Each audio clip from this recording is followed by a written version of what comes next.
Hey Freedom. So today we're going to be talking about material possessions and we're going to pair it up with healthy boundaries. So material possessions is anything that you own and it can be given to you. It can be something you bought. It can be small. It can be large. But if it's in your possession, it's a material possession. And then we're going to pair that up with healthy boundaries. What does that look like and even can sound like?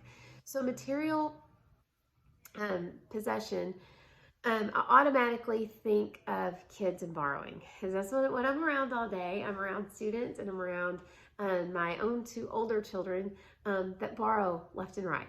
Even though we're in COVID, that's what they do.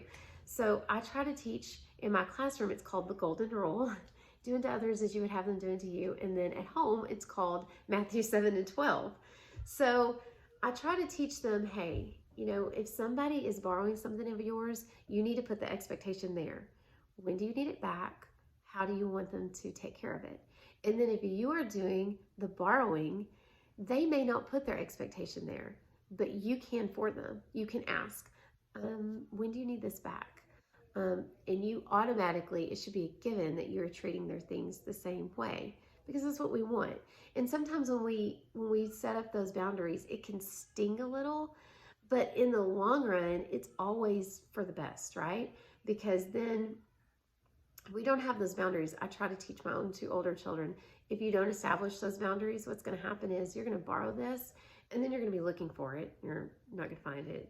It's how nature of the beast, right? And then you're like, oh yeah, I'll let so-and-so borrow it. Oh, I don't like that. They never give it back or they always abuse my things. Or so if you look at them and you set those boundaries, you can say, hey, I need this back at this time.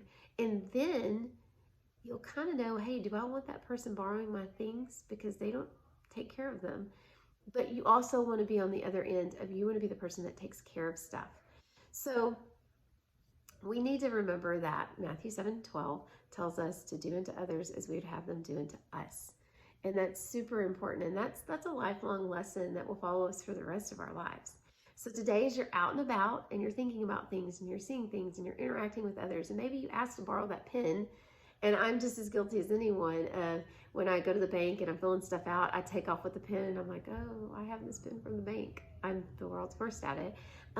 Maybe remembering to give it back or saying, hey, I took this pen. I'm so sorry, but this is a way better pen because I've done that with teachers. I'm like, I had to take your pen, but you know what? I'm giving you this pen and then you're giving your old pen back.